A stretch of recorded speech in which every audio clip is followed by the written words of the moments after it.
സർക്കാരിന്റെ എല്ലാ വാദങ്ങളും തെറ്റാണെന്ന് തെളിഞ്ഞിരിക്കുക.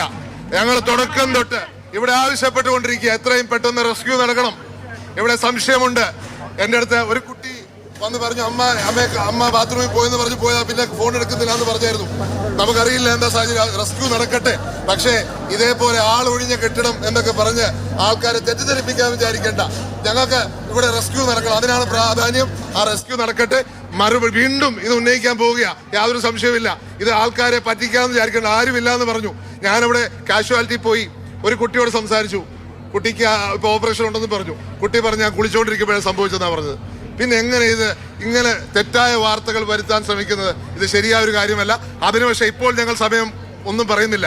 പക്ഷേ ഈ റെസ്ക്യൂ നടക്കട്ടെ. ഇനിയും എന്തെങ്കിലും കാഷ്വാലിറ്റി ഉണ്ടോ, ആരെങ്കിലും ഉണ്ടോ എന്ന് അന്വേഷിക്കട്ടെ. അതിനൊരു തടസ്സവുമില്ല. പക്ഷേ ഞങ്ങൾ ഇവിടെ വന്ന് ചോദ്യം ചോദിച്ചതാണ്, എന്തുകൊണ്ട് റെസ്ക്യൂ താമസിക്കുന്നു? 1.5 മണിക്കൂർ കഴിഞ്ഞു, എന്തുകൊണ്ട് റെസ്ക്യൂ താമസിക്കുന്നു എന്നുള്ള ചോദ്യം ഞങ്ങൾ ചോദിച്ചതാണ്. അതേപോലെ ചോദ്യങ്ങൾ പൊതുപ്രവർത്തകർ എല്ലാ പാർട്ടിയിൽപ്പെട്ടവരും ഉണ്ട്.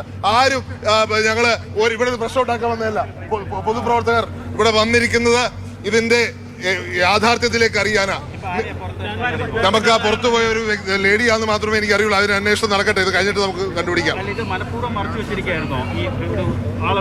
അത് ഇവർക്ക് രഹസ്യമായ ഇൻഫർമേഷൻ ഉണ്ടെന്നാണ് ഞാൻ മനസ്സിലാക്കുന്നത്. എനിക്കറിയില്ല.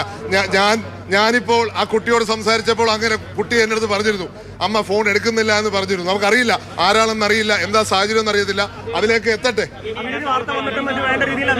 വേണ്ട രീതിയിൽ കൈകാര്യം ചെയ്തിട്ടില്ല. ഞാൻ ചോദിക്കട്ടെ, എത്ര മണിക്കൂർ വൈകി? അവിടുന്ന് ആളെ എടുക്കുവാൻ വേണ്ടി എത്ര സമയം എടുത്തു? ആര് ഉത്തരവാദിത്വം പറയും? അതറിയില്ല. അത് ആ റെസ്ക്യൂ വർക്ക് നടക്കട്ടെ. അതായത് ചാണ്ടിയുമ്മൻ MLA, ഞാൻ ഇവിടെ ഈ കോട്ടയം മെഡിക്കൽ കോളേജിലേക്ക് എത്തിയ സമയത്ത് തന്നെ ചാണ്ടിയുമ്മൻ MLA പറഞ്ഞിരുന്നു, ഒരാളെ കാണാനുണ്ട്. അദ്ദേഹത്തിന്റെ മകളുമായിട്ട് സംസാരിച്ചപ്പോൾ, അവരുടെ മകളുമായി സംസാരിച്ചപ്പോൾ കാണുന്നില്ല, അമ്മയെ ഫോണിൽ വിളിച്ചിട്ട് കിട്ടുന്നില്ല എന്നൊരു മകൾ പരാതി പറഞ്ഞിരുന്നു. പക്ഷേ ഔദ്യോഗികമായി കാണാതായവരുടെ കൂട്ടത്തിലോ പരിക്ക് പറ്റിയവരുടെ കൂട്ടത്തിലോ ആ പേരുണ്ടായിരുന്നില്ല എന്നുള്ളതാണ് ചാണ്ടിയുമ്മൻ MLA ആരോപണമായി ഉന്നയിച്ചത്. എന്തായാലും അവരെ അല്പസമയം മുമ്പ് രക്ഷാപ്രവർത്തകർ ഇവിടെ നിന്ന് ഈ കെട്ടിടാവശിഷ്ടത്തിനിടയിൽ നിന്ന്